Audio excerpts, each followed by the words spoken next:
정관용의 지금 이 사람. 여러분 안녕하십니까, 정관용입니다. 어제에 이어서 피아니스트 임현정 씨와의 만남 이어갑니다. 어제는 임현정 씨가 12살에 나홀로 유학 떠나서 피아노 공부했던 이야기, 그리고 베토벤에게 푹 빠지게 됐던 사연 들어봤죠. 데뷔 앨범 이 베토벤 소나타 전곡을 선택할 정도로 베토벤을 좋아했고 베토벤에 대한 책도 펴냈는데요. 올해가 베토벤 탄생 250주년. 그래서 오늘 베토벤의 음악 피아니스트 임현정 씨 연주로 좀 듣기도 하고, 인간 베토벤의 삶은 어땠는지, 그의 음악 세계는 어떤지 이야기 나누겠습니다.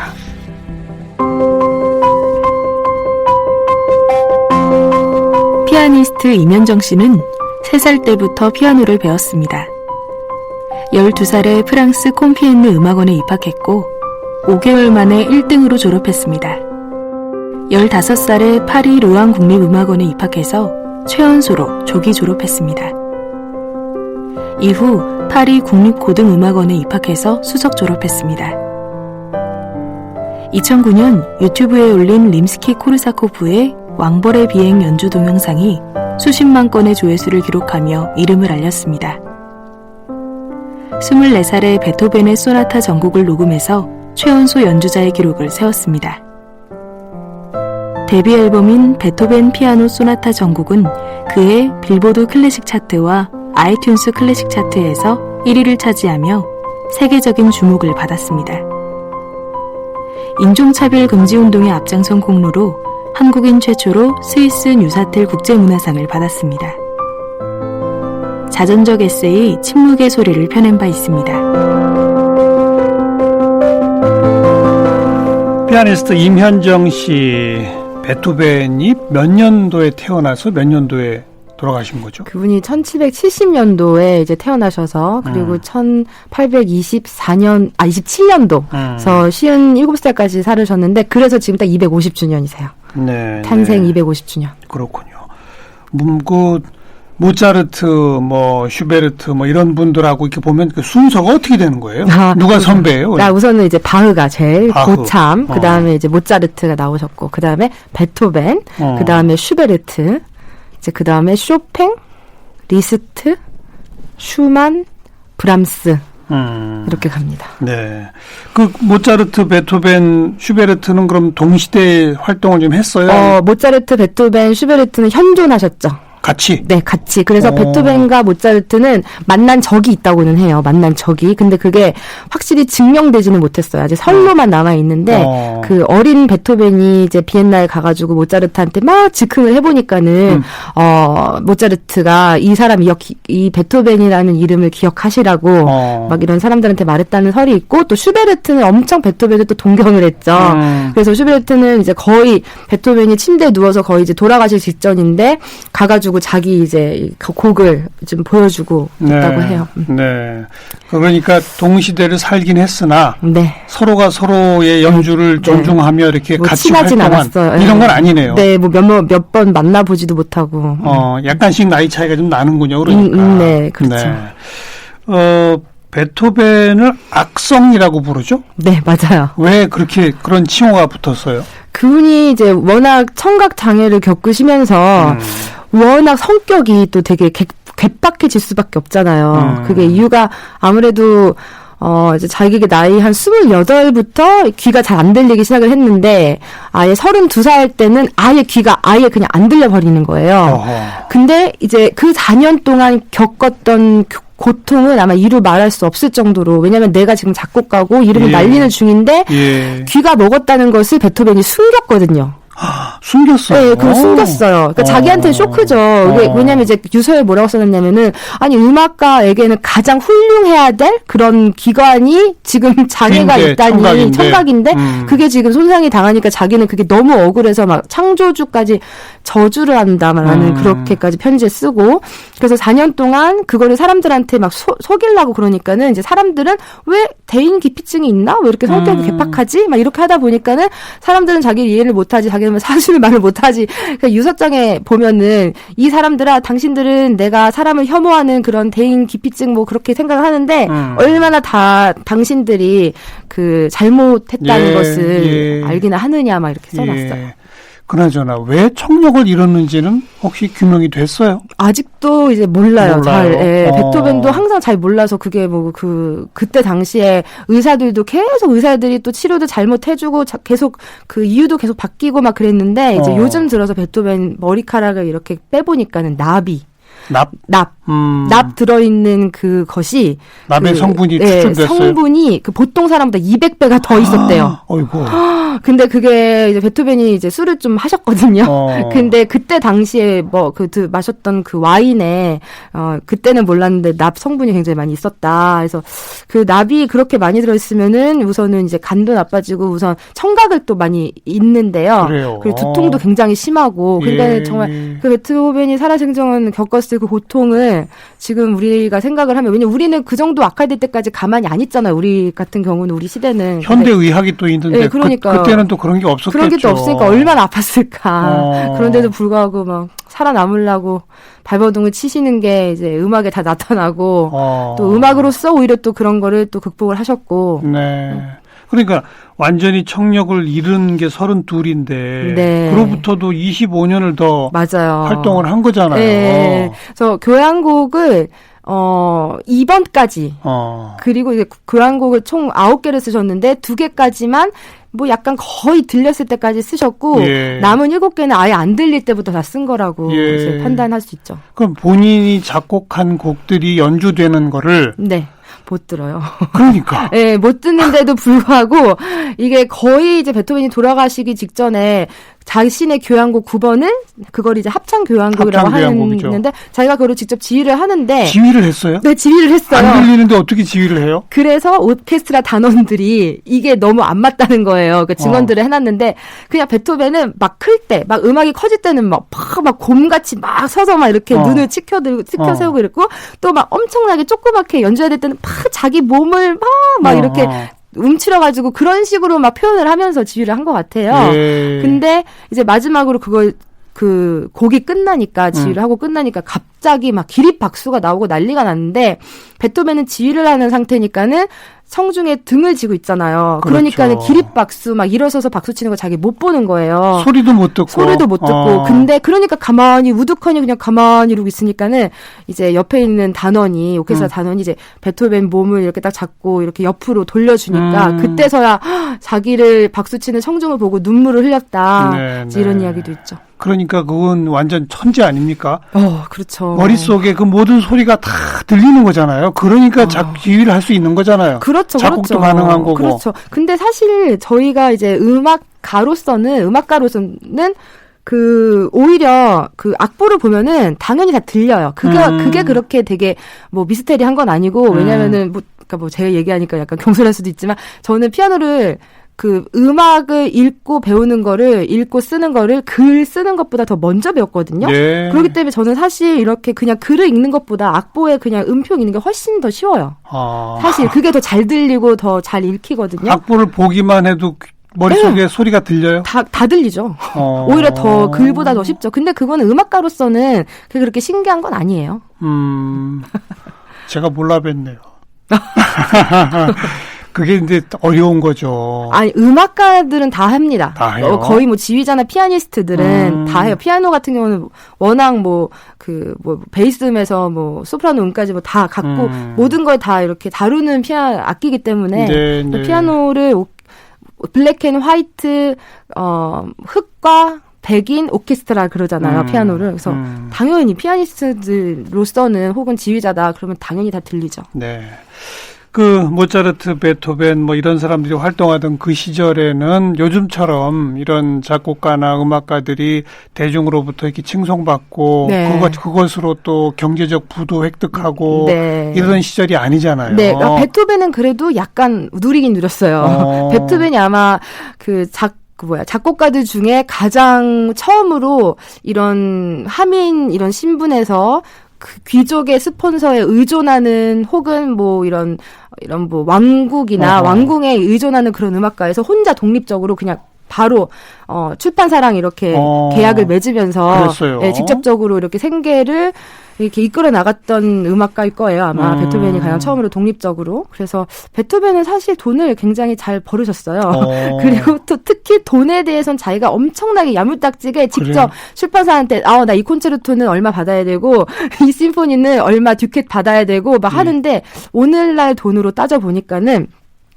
교향곡 하나에 한 600만 원, 500만 원? 그 정도 청구를 했더라고요. 오늘날 돈을 해보니까 제가 그런 걸 출판사에다가 청구를 해요? 네, 직접. 그냥 출판사랑 직접 출판하시는 그 분이랑 알겠어요. 바로 하면서 그럼 너무 출판사들은 그 악보를 책으로 편찬해서 그걸 파는군요. 그리고 파는 거죠. 그 베토벤의 개런티 같이 돈을 받고 그 그렇군요. 사람들은 팔고 이런 식으로. 네. 그래서 그게 편지들이 다 남아 있어서 안 그래도 제가 베토벤의 돈이라고 제 그 책에 다 이렇게 또 논을 해놨어요. 경제적으로 궁핍하거나 그러진 않았군요. 네, 그렇죠. 근데 이제 어려서는 아버지로부터 폭행 이런 걸 많이 당했고, 네. 그리고 어머니는 일찍 여의었고, 네. 결혼은 어떻게 돼요? 결혼은 뭐 연애사가 엄청 복잡하죠. 뭐 이제 빈에 갔을 때는 우선은 좀 항상 귀족 귀여운 여자애들 레슨을 많이 하셨거든요. 그래가지고 항상 그러니까는 리스라고 베토벤 항상 옆에 있던 비서 및 제자라고 페르디낭 드 리스라는 분인데 그분이 뭐라고 했냐면 한 번은 베토벤이 어떤 여자에게 엄청나게 오랫동안 사랑에 빠졌었는데 그게 이제 엄청나게 베토벤한테 오랫동안인데 그게 7개월이라고 그런 설도 증언을 해놓은 게 있어요. 그래서 그걸 보면은 그랬구나. 그냥 그러는 거죠 뭐. 아니 그러니까 연애사가 복잡하다. 네. 7개월 관계 오래 갔을 정도로. 그러니까요. 여자들 꽁무니를 쫓아다녔다? 엄청 고주산이 아니었죠. 그런데 정식 결혼은?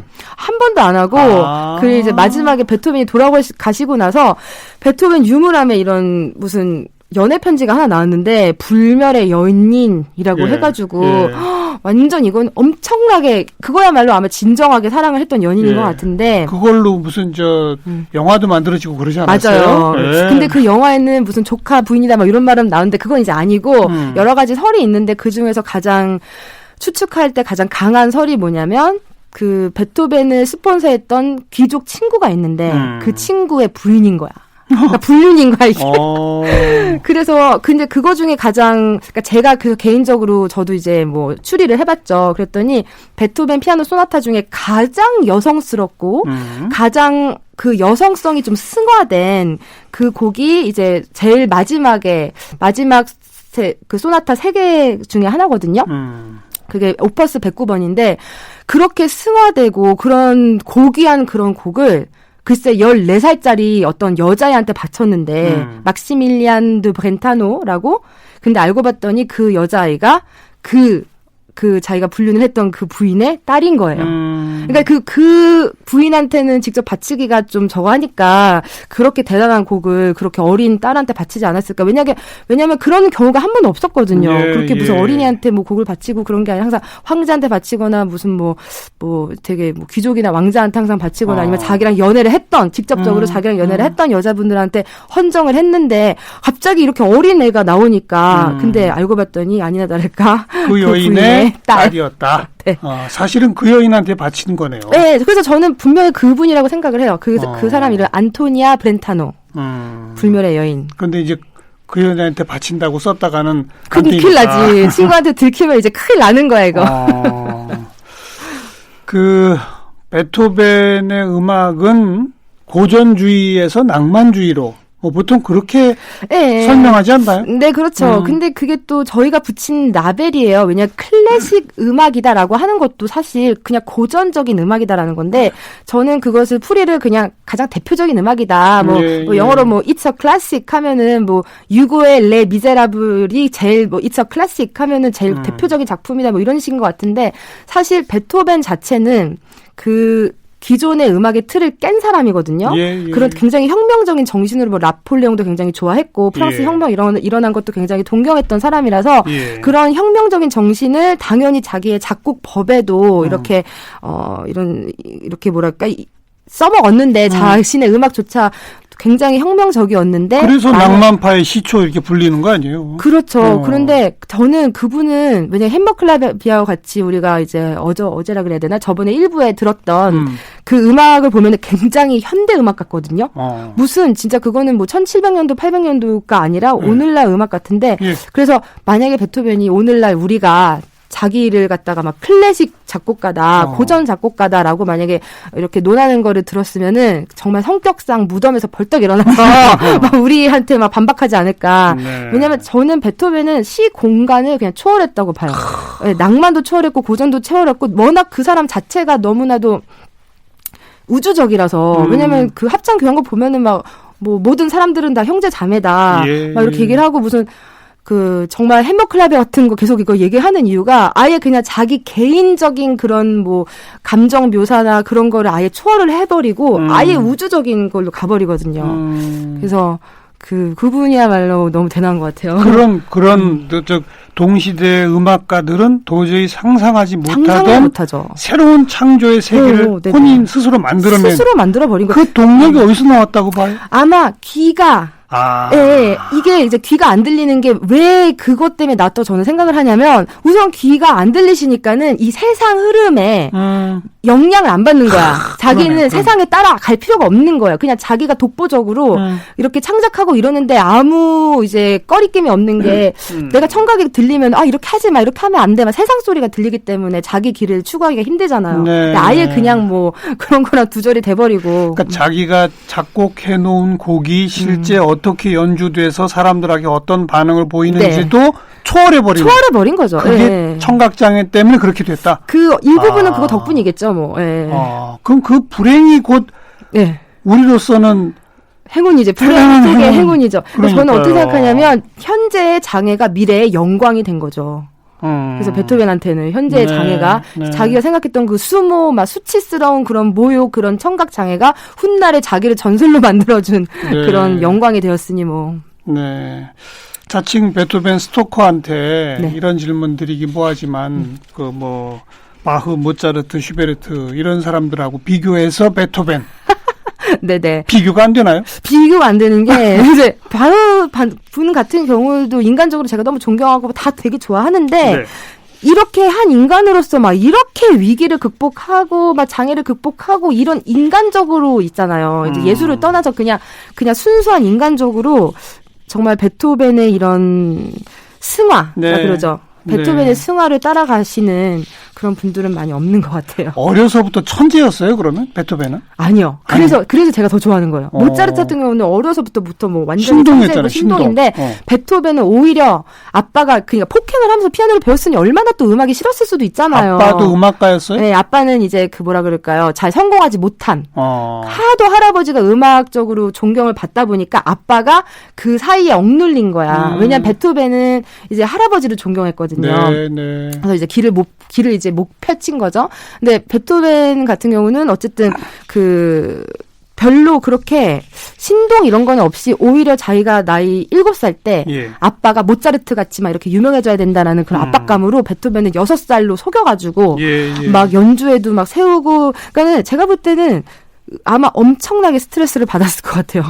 그런 스트레스를 받으면서 어떻게 음악으로 이렇게 성공할 수 있을까? 근데 모차르트 음악을 보면은 정말 술술술술 흘러가거든요. 그냥 완전히 이거 시냇물 흘러가듯이 그래서 그 필기 친필 원고를 봐도 완전히 뭐 글 쓰는 게 다다다다 막 시냇물 같이 이렇게 흘러가는데 베토벤은 그 친필만 봐도 계속 XX 고치고 막 또 고치고 이건 아니고 여기는 저거고 막 노력파군요. 완전 노력파죠. 몇 살 때쯤부터 그럼 인정받기 시작한 거예요? 빈의 가선 24살 때, 24살 때 드디어 첫 피아노 소나타를 세상에 내놨어요. 그 전에는 그냥 항상 레슨만 하고, 그 전에는 그냥 피아노 연주가 즉흥가로 엄청 날리고, 작곡가로 인정을 24살이나 돼서야 이렇게 받기 시작하셨죠. 그리고 돌아가실 때까지는 한 시대를 풍미한 건 맞죠, 그래도. 그럼요. 그죠? 그럼요. 그 베토벤은 살아 있으면서도 거의 전설이 됐는 게 이게 딱 한 가지만 보면 아는 게 모차르트는 돌아가실 때 그 묘 관리하시는 분 있잖아요. 그분밖에 없었대요.